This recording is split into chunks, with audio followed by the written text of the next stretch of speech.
그러다 보니까 이제 젤렌스키는 그러려면 우리가 나토에 들어가야 돼. 근데 트럼프는 나토는 절대로 못 들어가. 네가 나토에 자꾸 들어가려고 하니까 푸틴이 하는 거 아니야. 이런 식으로 너무 푸틴의 편을 들어주는 그런 얘기 일방적으로 했잖아요. 나토에서 미국은 예전처럼 그런 아주 핵심적인 역할을 서서히 줄여나가고 미국이 더 이상 그래? 그럼 우리도 한번 너를 견제해야 되겠다고 나선 게 트럼프 일기고, 그리고 바이든 때도 중국 경제 계속이 됐고 그런 경쟁이 지금 이제 한 9년째 본격적으로 들어가고 있는 것인데, 트럼프와 미국이 벌이고 있는 이제 중국의 이 기술 굴기를 중심으로 한 패권을 막아 세우려는 새로운 냉전이라는 새로운 게임이 벌어지니까 거기서 우리는 기회의 창이 열릴 수 있다는 거죠.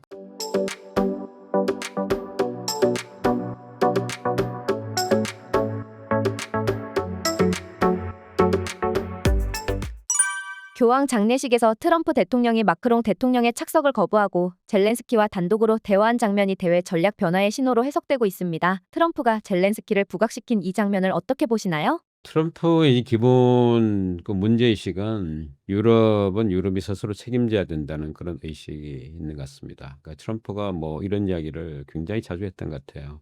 미국의 무역 수지를 안겨주는 이른바 그 우호적인 국가, 트럼프는 동맹이라는 단어 안 씁니다. 우호적인 국가, 예를 들은 것이 독일, 뭐 일본, 한국 이런 나라들은 스트롱맨인 푸틴이나 시진핑이나 저 북한에 있는 이제 뭐 김정은이나 이런 사람부터 나쁘다는 이야기를 했어요. 되게 충격적이잖아요. 그래서 트럼프 일기 때 유럽은 트럼프하고 사이가 굉장히 안 좋았습니다. 그러면서 그때는 이제 푸틴이 우크라이나를 침공하기 이전인데, 그렇지만 이미 2014년에 크림반도를 침범을 해서 거의 실질적으로 병합을 시키는 그런 사건이 있었고, 유럽은 그때 되게 좀 연약한 모습을 보였어요. 그래서 취약한 모습을 알고 이제 푸틴이 지금 2022년에 작전 개시를 했다고 많은 사람들이 얘기를 하는데, 그 이후 과정에서 드러난 걸 보면 트럼프는 기본적으로 기업 한 사람이기 때문에 흥정을 붙이고 싸움을 말리려고 하는 사람. 본인이 그런 이야기를 계속 좋아하기도 하고 이번 아마 취임 연설에도 그런 얘기를 했는데, 그래서 트럼프 관점에서는 이 전쟁을 빨리 이제 끝내고 싶은데, 근데 끝내는 방식이 지금 논란거리잖아요. 왜냐하면 당연히 불법 침공이기 때문에 국경 바깥으로 군대를 철수하고 이제 가야 되는데, 그런 휴전은 당연히 이제 안 될 거기 때문에 어느 정도 푸틴한테 줄 거 주고 여기서 끝내고, 대신 젤렌스키나 우크라이나나 유럽 입장에서는 아니 푸틴이 끝내거나 아니면 심지어 뭐 더 양보를 해가지고 국경 바깥으로 간다 하더라도 그의 성격이나 그 러시아의 약간 제국주의 성향을 봤을 때 언제든지 밀고 들어오는데, 그럼 그때는 어떡하냐 그 질문을 던지는 거예요. 그랬더니 이제 트럼프가 야 우리가 거기에 광물 협정을 만들어 가지고 우리 회사가 들어가 우리 투자가 들어가면 내가 있을 때는 못 올 거예요. 그럼 사람들이 그 얘기는 안 하는데, 그러면 트럼프가 뭐 100년이 있는 것도 아니고 당신이 간 이유는 어떻게 할까 그 이야기를 내놓고 못 하는 거예요. 그러다 보니까 이제 젤렌스키는 그러려면 우리가 나토에 들어가야 돼. 근데 트럼프는 나토는 절대로 못 들어가. 네가 나토에 자꾸 들어가려고 하니까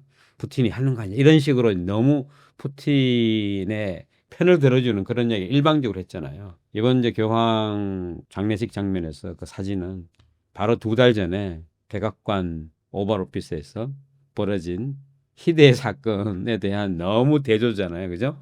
그때는 제대로 이제 옷도 안 입고 온, 그렇지만 그는 이제 전투를 하고 있는 우리 우크라이나 용사들을 위해서 딱 이제 정상회담에 왔는데, 거기서 외교를 한다고 하니까 젤렌스키가 무슨 외교? 그러니까 야 우리는 러시아하고, 그랬더니 뭐 대통령한테 예의를 갖추셔야 돼 이런 식으로 말도 안 되는 이야기 했는데, 저는 지금 트럼프의 근본적인 뭐 사고는 안 받겠다고 생각하고요. 유럽 문제는 이들이 책임져. 그리고 나토에 대한 방위비 분담 더 늘려. 트럼프 일기 때는요, 나토 모든 회원국이 GDP 2%가 그 요구 사항이고 기본적인 약속이었어요. 근데 그거를 충족시킨 국가 거의 없었습니다.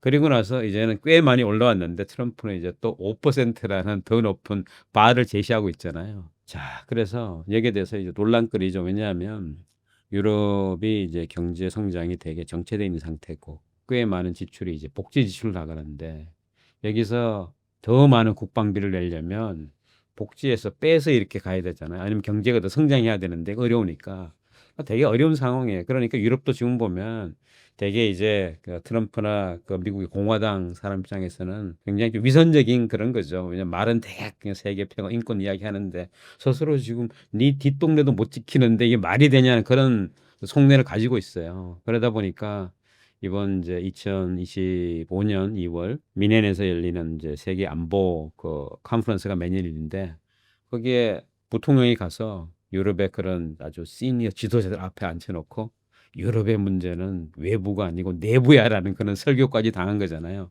충격이죠. 근데 그게 기본적으로 트럼프와 지금 트럼프의 마가 세력과 트럼프 이후의 대외 정책을 리드할 그 세력이 가지고 있는 유럽에 대한 생각입니다. 유럽은 네가 책임져. 그렇다고 해서 나도 우리 완전히 빠지지 않겠지만 그런 기본적인 생각이 있기 때문에 그런데 이제 푸틴이 뜻대로 안 움직여주잖아요. 왜냐하면 아니 입장을 바꿔 푸틴이라고 생각하면 이렇게 트럼프가 나를 편들어주고 있는데 더 버티면은 더 많이 벗어날 수 있는 거 아니에요. 그래서 지금 이제 협상의 고수인 트럼프가 되게 위기에 처한 거죠. 그러다 보니까 이런 이제 사진을 연출을 해서 푸틴을 좀 약간 움직이게 하려는 이제 그런 택틱이라고 저는 보고 근본적인 게 뭐 받겠다고 생각하지 않습니다. 근본적인 건 뭐냐면 나토에서 미국은 예전처럼 그런 아주 핵심적인 역할을 서서히 줄여나가겠다. 그리고 유럽의 문제는 니들이 책임져. 그러면 이제 미국은 그럼 그다음 어떻게 할 거냐? 그럼 미국은 전부 다 집으로 오느냐?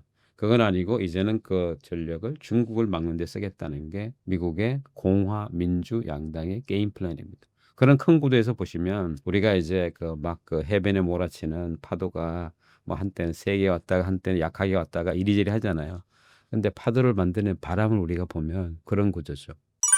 러시아는 우크라이나 전선을 넘어 나토 전역의 군사적 압박을 강화하고 있습니다. 핀란드 국경 인근 기지 확장도 추진하는 러시아의 확장 움직임을 어떻게 구조적으로 해석하시나요? 이게 아마 그 역사적으로 보면 러시아는 그 동토의 제국 그러니까 항상 그 남하 정책을 추진을 했고 남하하는 것은 그들이 필요하는 이제 전략적인 이 요충지를 파악하기 위해 그 확보하기 위해서 그리고 얼지 않는 항구 부동항을 하기 위해서 그러니까 항상 보면 그뭐 흑해 지역, 카스피해 지역 이런 것이 이슈가 됐고 핀란드의 그 북부 지역은 오랫동안 러시아의 아웃포스트잖아요. 이쪽으로 나오는. 그러니까 지금 냉전이 끝나고 냉전의 핵심은 미국과 소련의 이제 경쟁인데 소련이 이제 허무하게 그냥 그 내려앉으면서 그동안 뭐 그들이 비축한 핵무기 한 방 못 쏘고 이제 끝났잖아요. 우리 시대에 저는 축복이라고 생각을 하는 사람이에요. 그리고 그 한 축이든 이제 소련 안에 있는 그 우크라이나가 핵무기의 진원지인데 우크라이나는 핵을 포기를 하면서 사실은 입고를 당했다고 주장하는 사람도 있어요. 그러니까 지금 다 신냉전의 모습을 갖추고 있고 그리고 푸틴의 우크라이나 침공 이후에 그동안 이 군사적으로 중립을 지키던 핀란드하고 스웨덴이 재빠르게 나토에 가입을 했잖아요. 그러니까 러시아 입장에서는 아, 이게 지금 나토가 워낙에 계속 동진을 하고 있는데 동진을 하면은 나토군이 우리 러시아하고 이제 맞닥뜨리는 그런 상황 원치 않는다는 거죠. 그래서 지금 우크라이나 침공도 그렇게 해석하는 분이 많고 핀란드와 그쪽으로 가는 것은 뭐 이쪽 이제 나토에 가입을 했기 때문에 이제는 중립지대가 아니잖아요. 따라서 어떤 이제 뭐 기싸움, 네, 뭐 평세를 굳히려고 하는 그런 거. 경제적으로는 러시아 경제가 굉장히 좀 취약하고 그리고 이 헤비급은 아니지만 이런 전략적인 요충지나 어떤 그레이트 파워 게임에서는 미국, 중국과 더불어서 우리도 굉장히 중요한 플레이라는 그런 위치를 더 확보하려는 체스 게임의 전략 아닐까요? 푸틴이 왜 오랫동안 이제 정보를 다룬 사람이잖아요. 술수가 있는 사람 아니겠습니까? 서방 진영 내부에서 우크라이나 지원에 대한 피로감과 실질적 대응이 느리다는 평가가 나옵니다. 서방 내부의 균열 조짐이 앞으로 얼마나 심화될 가능성이 있을까요? 그 질문이 굉장히 중요한 것 같습니다.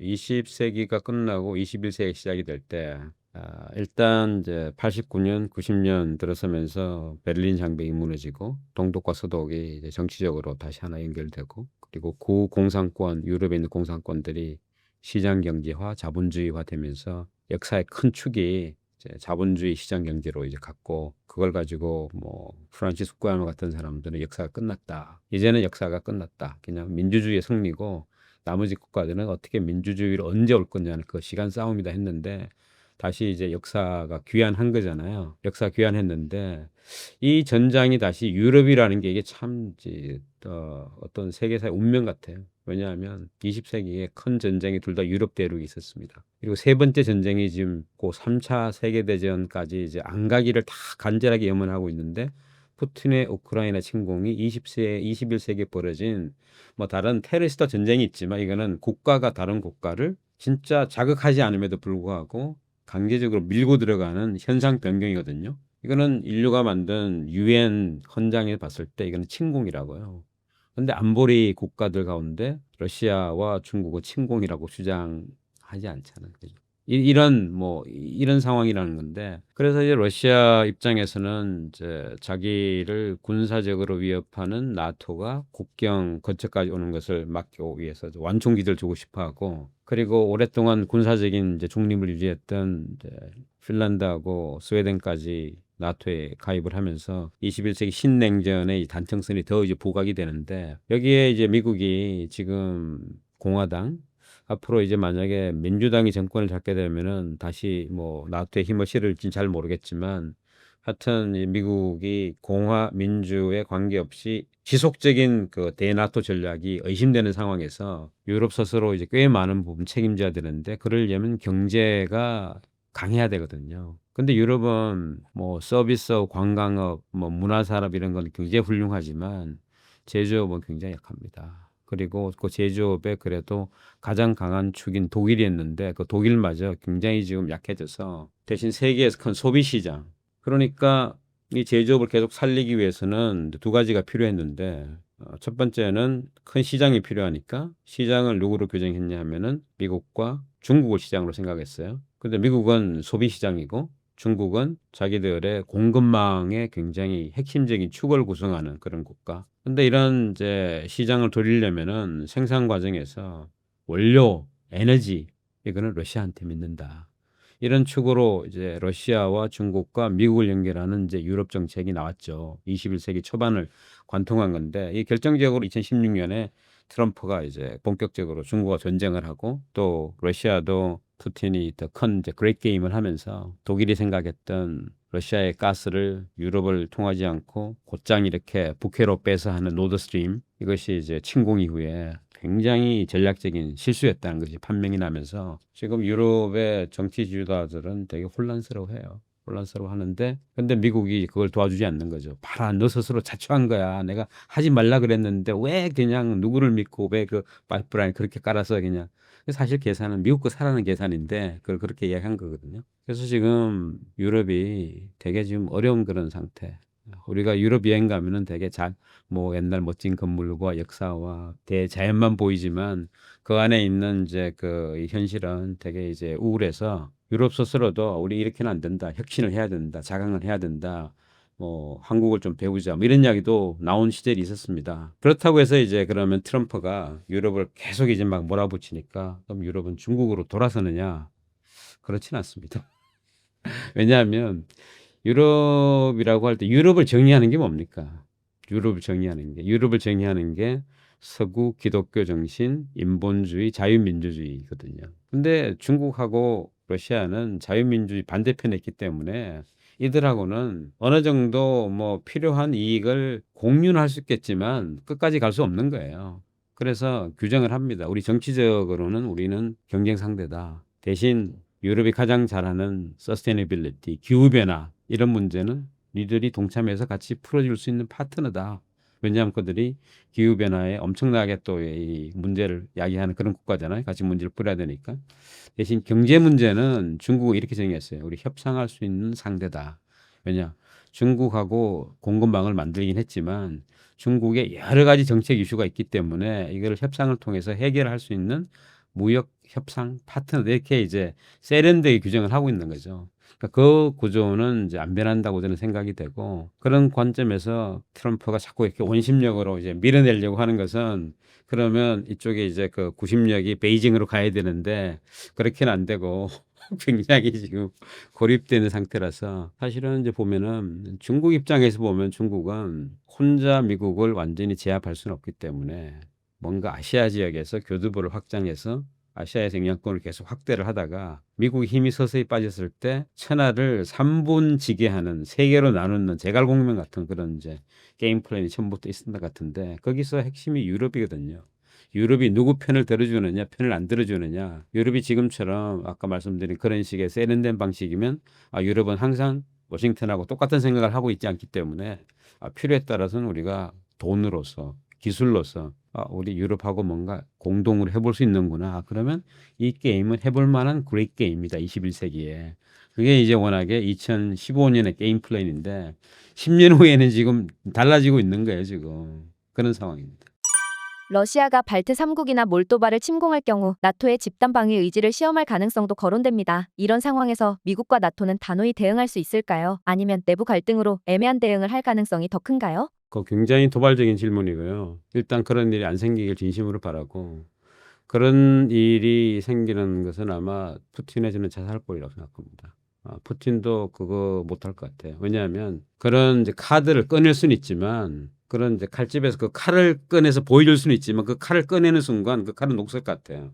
왜냐? 우크라이나 정도까지는 이제 뭐 빠른 종전을 위해서 트럼프가 세울 수 있는데 서구 전체가 위협에 빠지는 그럼 일단 이제 유럽에 있는 나토 국가들이 진짜 발끈해서 죽기 살기로 일단 대응할 거라고 저는 거의 뭐 확신하고요. 그럴 때는 아마 미국이 도와주는 안 도와주는 할 텐데 그럼 미국 내 여론이 또 아마 공화당의 여론도 야 우리 저건 아니야라는 여론이 살아날 것 같아요. 그래서 그런 위험한 일은 안 벌어지기를.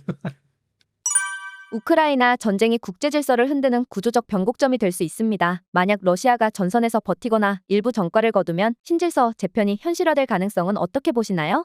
이미 지금 우리 바뀌고 있는 걸 목도하고 있잖아요. 규범 중심의 다자 체제가 힘을 잃고 뭔가 강압, 강제, 억지에 의한 이제 거래 중심의 현실주의가 상당 부분 대체되는 가령 지금 우리가 이야기하고 있는 우크라이나 이슈만 하더라도 국제 규범이 작동하고 있다면 침공 이전의 상태로 돌아가야 되는 거잖아요. 근데 그거는 이제 공자님 말씀이고 현실은 그렇지 않기 때문에 우리도 그 한국 전쟁 생각하면 한국 전쟁 이전에는 38도 선이었는데 그때 협상을 한 것은 묘하게도 38도 선을 중심으로 해서 한쪽은 내려고 한쪽 올라가는 식으로 교착 상태니 거기서 중단한 거잖아요. 그러면 지금 우크라이나 전쟁도 어디서 중단하는가 하면은 현재 전선에서 중단될 가능성이 많죠. 그 현재 전선이라고 하는 것은 러시아가 이미 우크라이나 영토에 뭐 한 20% 정도를 이미 이제 장악한 상태에서 끝나는 것 같은데 젤렌스키가 아무리 돌아가라 하지만 그의 이야기를 들어주는 사람은 별로 없을 거예요. 그게 현실이거든요. 그게 현실이에요. 그러면 그 다음에 더 중요한 것은 두 가지가 있겠죠. 우크라이나 재건하는 문제 그리고 재발 방지하는 문제. 이 두 개가 맞물려 있어요. 그러니까 여기에 이제 만약 21세기의 마샬 플랜, 20세기의 마샬 플랜, 21세기의 마샬 플랜이 이제 만약 벌어지면 거기에는 뭐 진짜 미국이 가장 먼저 달려갈 것 같고요. 미국이 달려가는 광물 캐로 달려갈 것 같고 아마 우리는 거기에 투자 기회가 있을 것 같고 진짜 필요한 것은 이제 한국이 할 수 있으니까 또 우리는 러시아도 사실은 도와줄 것 같고 윈윈하게 그런 건데 제가 말씀드리고 싶은 것은 규범 중심의 다자 체제 유엔으로 대표되는 뭐 이런 것들은 이미 이제 20세기 후반 21세기 테러리스트 전쟁 그리고 미국의 이란 뭐 침공 유엔 침공이 아닌 뭐 이렇게 하면서부터 이제 딱 흔들리기 시작했고 그리고 그것을 뭐 가장 힘센 나라가 아니라 비슷하게 힘센 나라들이 하기 시작할 때 흔들리기 시작했고 지금 이제 우리가 이야기하고 있는 중국의 서해 불법 구조물 이게 남중국에서 벌어지고 있는 것을 이제 다시 재판하면서 아마 되게 미온적인 대응으로 가게 되면 뭐 10년 후에는 서해가 실질적으로 꽤 많은 부분 중국이 우리 내해라고 주장할 수도 있는 그런 상태니까 이게 규범 중심이 아니잖아요. 규범 중심 같으면 중간선을 그어서 거기서부터 A까지 평화롭게 뭐 영유하는 그런 건데 그게 아니잖아요. 다 의도가 있는 거잖아요. 그러니까 힘이 센 국가를 그동안 억제했던 것은 규범인데 도덕인데 그죠? 그리고 도덕이란 건 진짜 도덕이 훌륭해서 그런 게 아니고 이것을 어겼을 때 국제 제재가 공조돼서 들어오니까 그런 건데 지금은 뭐 다 그걸 이제 어기고 뭐 어길 수 있는 기회만 보는 그런 상황이라서 되게 쌀벌한 상황. 그러니까 가장 곤란한 것은 중간에 끼인 국가, 힘이 없는 국가, 아니면 힘은 있는데 압도할 만큼 혼자는 힘이 없어서 다른 나라하고 뭔가 연합해서 뭘 해야 되는 그런 국가, 그런 국가들의 이제 외교력, 그리고 그 국가의 어떤 경제 혁신, 정치력, 그다음에 국민들의 여론 이런 게 너무 중요하죠. 그렇지만 분쟁을 싫어하는 게 사람의 성정이고 그 분쟁 상태에 끌려들고 싶어하는 게 사람 성정이니까 뭐 이제 문제를 자꾸 피하려고만 해서는 해법이 아닌 그런 시대가 우리가 살아가는 시대가 아닌가. 그리고 대단한 상상력과 대단한 뭔가 이 도발적인 그런 전략을 만들어내야 되는 비범한 그런 상황이다. 이렇게 생각이 드는 거죠. 최근 중국은 신질 생산력, AI 자립, 내수 확대 등 국가 대개조 전략을 추진하고 있지만 미국의 공급망 재편과 기술 통제는 중국 경제 구조의 취약점을 압박하고 있습니다. 중국의 내부 상황과 외부 충돌 흐름을 어떻게 해석하시나요? 중국 내부의 상황은 뭐 제가 최근에 중국을 이제 가본 기회가 없기 때문에 다른 사람이 전해주는 이야기, 또 언론의 보도, 그리고 기본적으로 이제 중국이 가지고 있는 미중과의 관계에 대한 이제 큰 그림 그런 걸 가지고 말씀드릴 것 같아요. 중국은 이제 21세기에 들어와서 경제가 계속 성장을 하면서 2007년에 독일을 제치고 지구상에서 세 번째로 큰 이제 경제 국가가 됐고요. 그리고 그로부터 몇 년 후에 일본을 제치면서 G2가 됐습니다. 물론 미국하고 차이는 많지만 그때부터 전 세계 많은 이제 이 전문가들 경제기구 이런 데서 언제 중국의 경제가 미국을 치고 지나가느냐는 그 시간을 예측하는 게임이 있었어요. 그래 2020년이다, 2025년이다, 2030년이다 이런 이야기 했었는데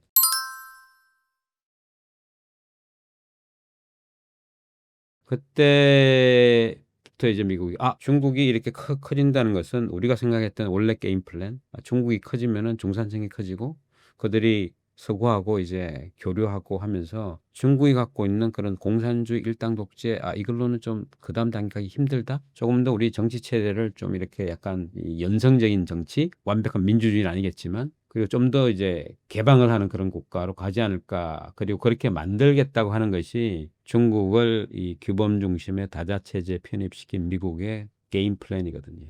근데 그 게임 플랜은 미국의 혼자 그냥 일방적인 게임 플랜이고 중국은 그들의 이제 게임 플랜이 있던 거잖아요. 그러니까 이제 둘이 가지고 있는 동상이몽 오월동주가 2015년, 16년에 이제 거의 분명히 드러난 거예요. 왜냐? 중국은 그때까지는 이렇게 이야기했어요. 우리는 당신들하고 다른 정치체다. 그렇지만 우리가 경제적으로 커지는 것이 세계 경제를 위협하지 않는다. 윈윈이다. 왜냐? 우리는 세계 공장으로서 당신들이 필요하는 여러 가지를 가장 싼고 괜찮은 품질로 공급을 하고 그러면서 당신들은 장바구니 물가 줄이고 그리고 당신들은 당신들이 잘하는 고품질 높은 기술 사양의 분업 구조다 이렇게 해서 중국이 가지고 있는 담론이 화평굴기예요. 우리 중국이 커지지만 세계 평화를 위협하지 않는다. 그때 미국은 중국한테 뭘 요구했냐면 야 근데 당신들이 이제 엄청나게 큰 경제가 되고 앞으로는 세계에서 더 크게 될 거니까 이제는 그냥 경제 발전만 하지 말고 전 세계 지구촌이 앓고 있는 문제를 같이 좀 해결하자. 그 세 가지를 요구했어요. 테러리스트와 전쟁, 테러리스트 전쟁하는데 중국이 힘을 좀 보태라. 그리고 기후변화 같이 좀 풀자. 뭐 이런 문제들. 그리고 전 세계 이 빈곤의 문제 같이 해결하자. 그랬더니 중국이 뭐라고 했냐면 우리는 아직도 배가 고프다. 우리들은 아직도 이 빈곤에서 뭐 이제 탈출했지만 절대적인 빈곤에 탈출했지 상대적인 빈곤에서는 아직 갈 길이 멀기 때문에 우리는 아직 그냥 국내 문제에 몰두할 수밖에 없다고 하던 그 중국이 바로 몇 년 후에 새로운 이제 정치 리더십이 등장하면서부터 일본 미국을 향해서 아주 그냥 딱 이야기하는 거잖아요. 야, 우리 이제 우리 대국이야. 똑같이 대국으로 상대해줘. 신형 대국 관계를 들고 나옵니다. 이게 2013년이에요. 그렇게 주장한 사람이 시진핑 주석이고 시진핑 주석은 마오 이후에 중국 집단 지도 체제가 채택한 이런 정치 집권 가버넌스를 흔든 사람이거든요. 아마 많이 들어보셨겠지만 5년 임기 2번을 맥시멈으로 하던 전통을 깨고 지금 세 번째 5년을 하고 있잖아요. 그리고 유력한 관측에 따르면 네 번째 5년도 할 것 같다. 21세기 황제냐 이런 건데 그런데 자기들이 갖고 있는 정치 가버넌스를 깨면서 이제 그 힘을 실어주는 그 이유 가운데 하나는 뭐 이런 이야기를 이제 많은 전문가들이 하던데 드디어 화평굴기 시대는 지났고 이제는 미국의 패권에 도전해야 되는 시대인데 그러면 강력한 리더십이 필요하다.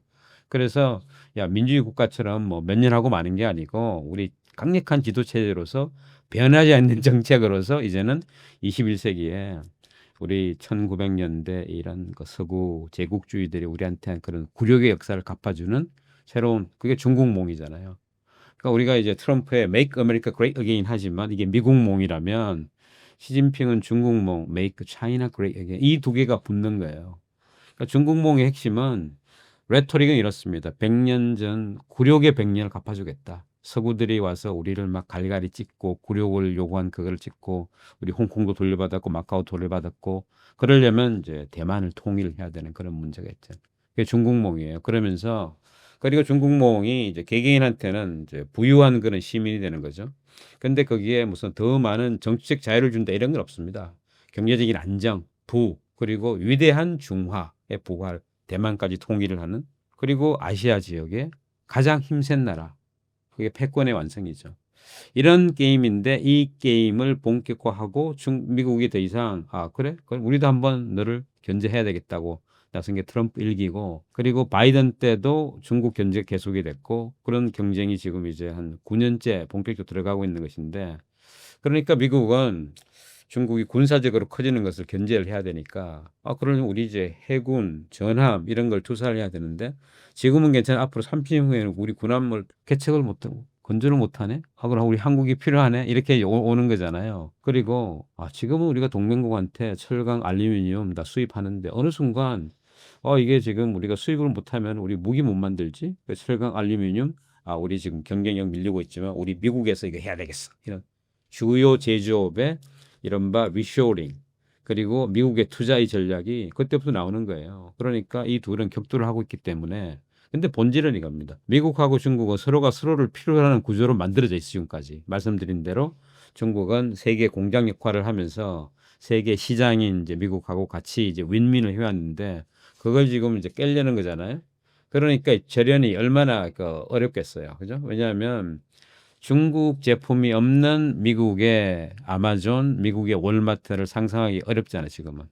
그렇지만 어차피 그 길로 가야 된다면 이것을 중국만이 만들 수 있는 건 아니거든요, 사실은. 그죠? 예전에 다른 나라도 했는데 중국이 압도를 해버렸으니까 다른 나라 생산 어느 순간 중단을 해버린 거예요. 근데 이제 시간은 걸리겠지만 이제는 뭐 그 혜택을 다른 국가들이 받겠죠, 서서히. 근데 그 가는 이제 변화의 과정은 되게 혼란스럽고 고통스럽겠죠. 그러면 중국은 이제 어떻게 해야 되는가 하면은 중국이 세계 공장 스스로 세계 시장이 돼야 되는 거예요. 미국 같은 지위까지 올라가려면.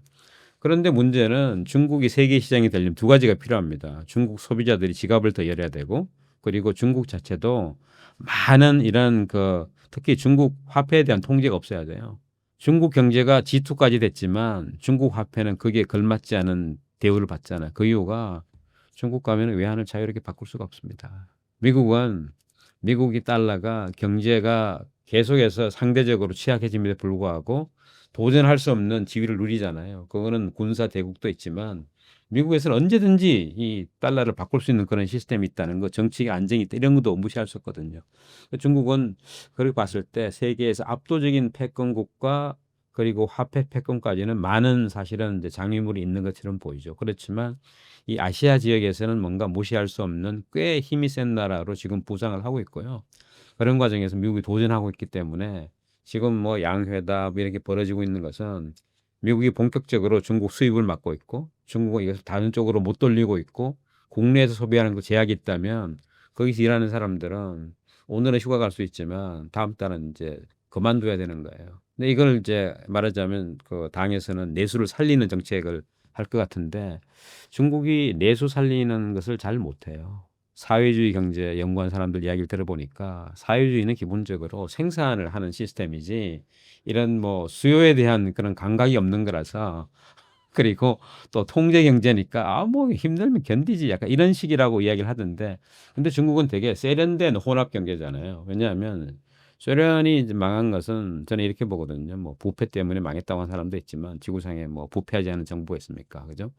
고질적인 부패라고 하지만 그거 다 시스템이 있는 거고 소련은 보면 우주선도 미국보다 먼저 보냈고 과학 군사 기술이 있는데 이게 돈을 버는 상업화 할 수 없었기 때문에 상업화가 한다는 것은 현장에서 왜냐하면 전쟁이라는 거는 비상 상황이잖아요. 자주 있지 않잖아요.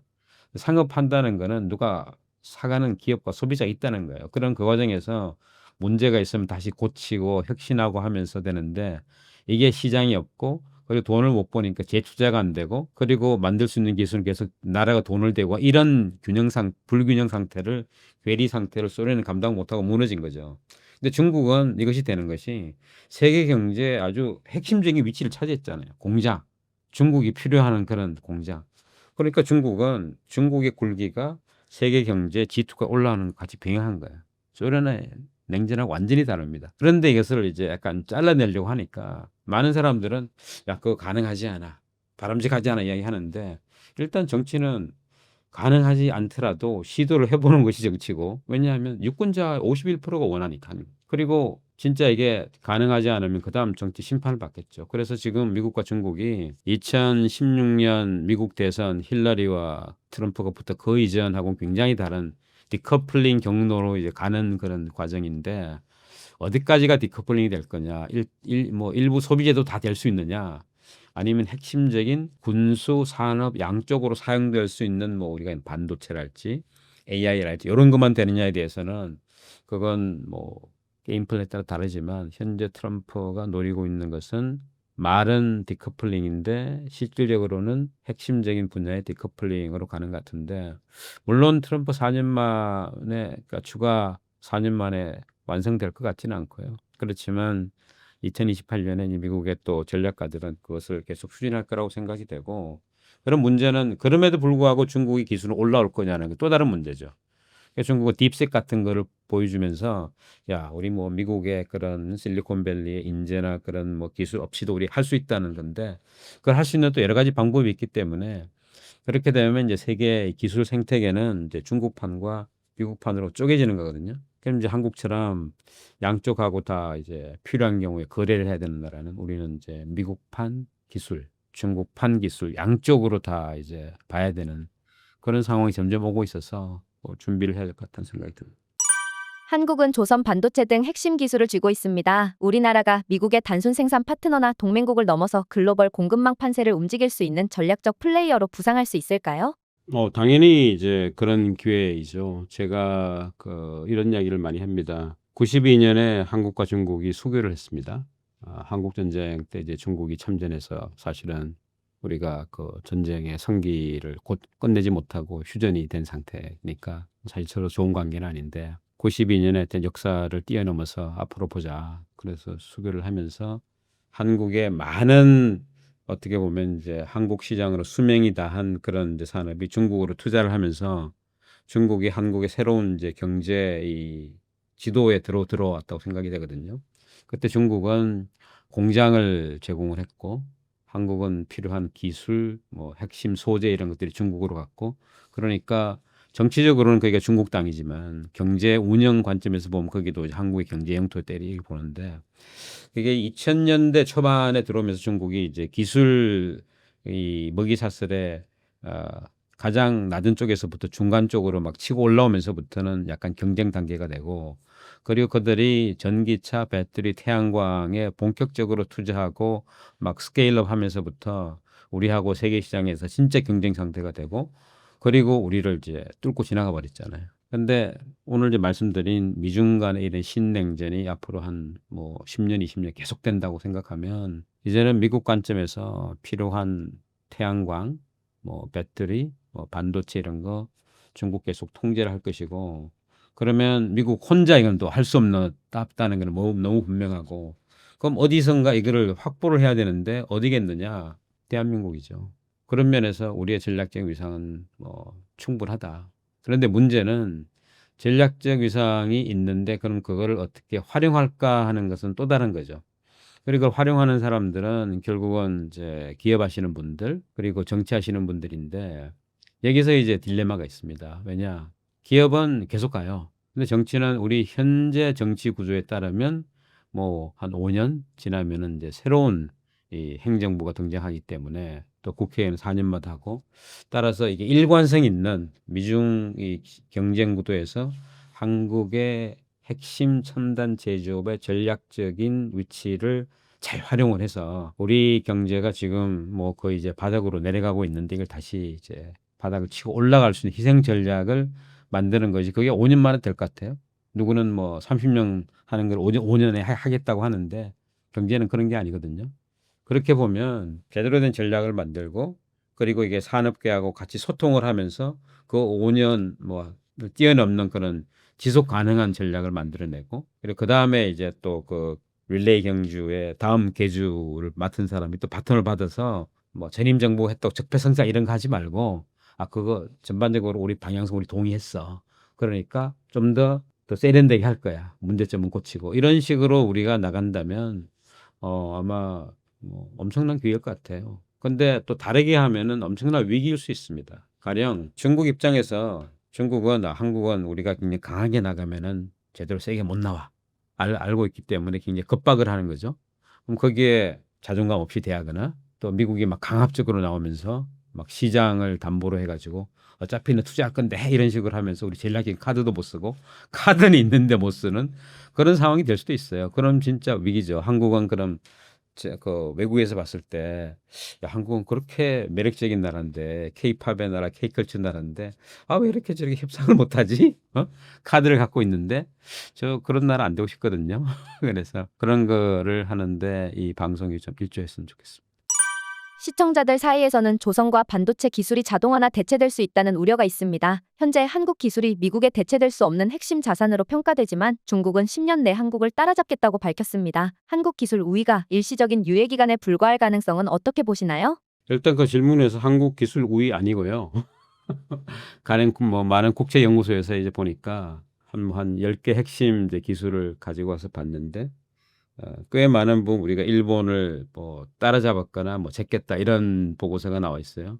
근데 전부 다 중국한테 밀린다고 나와 있습니다. 반도체 빼고.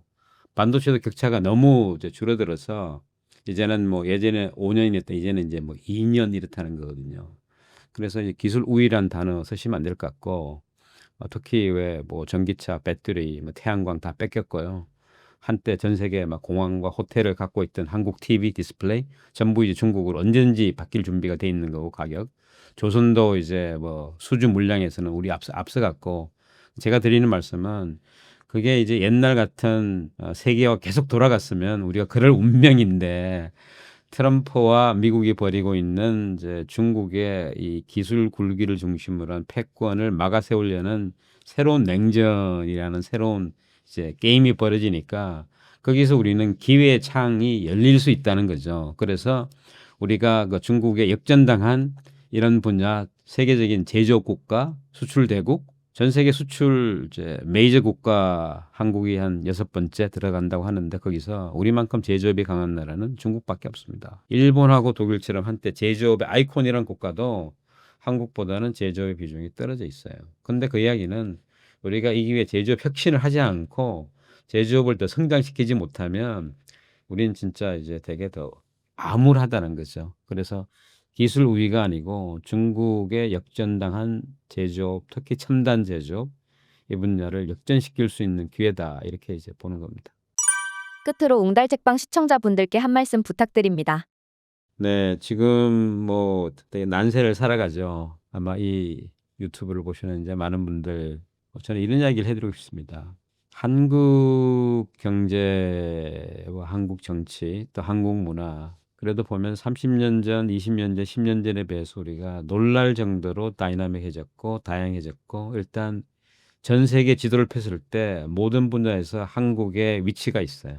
예전에는 우리가 뭐 외국 가면 일본 사람이야 그랬다가 예전엔 중국 사람이야 이제는 코리안 이제는 그렇게 안 해요. 한국 사람이세요. 심지어 그들이 한국 분이세요 이렇게 이야기해요. 자, 이것은 우리의 힘이라고 저는 생각이 됩니다. 그래서 각자 자기 분야에서 일단 살아남아야죠.